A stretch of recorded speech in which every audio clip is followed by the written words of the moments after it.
নমস্কার, মুনমুন কেক হাবের পক্ষ থেকে নতুন একটি ভিডিওতে তোমাদের সবাইকে স্বাগত।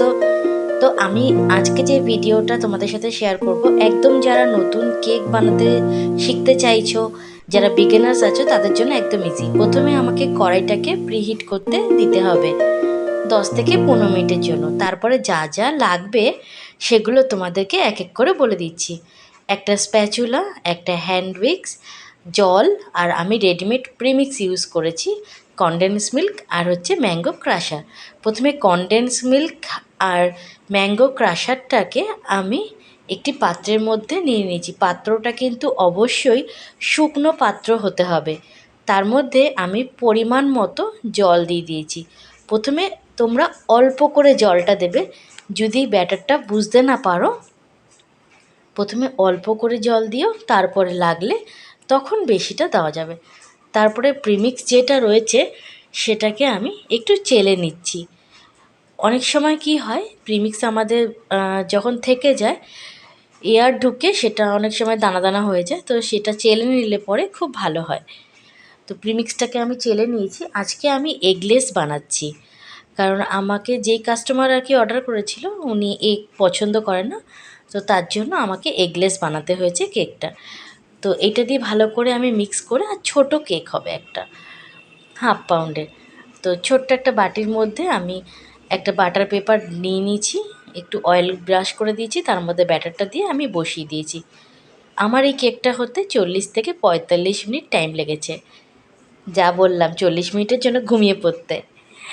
তো 40 মিনিট পরে আমার কেক অলমোস্ট রেডি। তো এটাকে আমি ঠান্ডা করতে দিয়েছি। ঠান্ডা ভালো মতো হয়ে যাওয়ার পরেই এটাকে কিন্তু মোল্ড থেকে ডিমোল্ড করতে হবে। কারণ গরম অবস্থায় যদি কোনো কেককে যদি আমি বের করতে যাই, তখন কিন্তু সেটা ভেঙে যাওয়ার চান্স থাকে।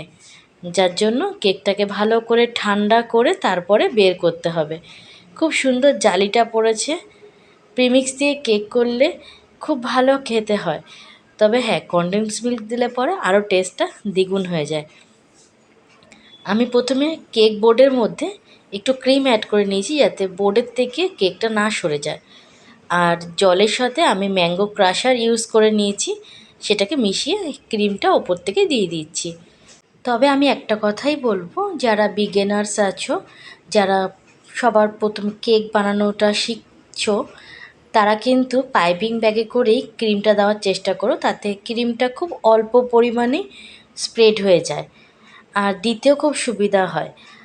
আমি কিন্তু এখনও অবধি পাইপিং ব্যাগে করেও দিই মাঝে মাঝে, আমার খুব তাড়াতাড়ি কাজটা এগিয়ে যায়।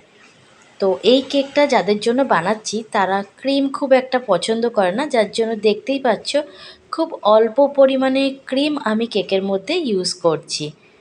তো এরকমই 3টে লেয়ারের মধ্যে প্রত্যেক কটা লেয়ারে আমি ম্যাঙ্গো ক্রাশারের সাথে জলের সাথে যে মিশিয়েছিলাম সেটা দিয়েছি কেক বেসটার মধ্যে। তারপরে আমি ক্রিমটাকে দিয়েছি, ক্রিমের ওপরে আবার ক্রাশার দিয়েছি, দিয়ে আমি পুরোটাকে কভার করেছি।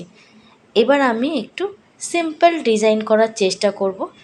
তো আমি প্রথমে করতে গেছিলাম একরকম ডিজাইন, বাট হয়ে গেছে আর এক রকম।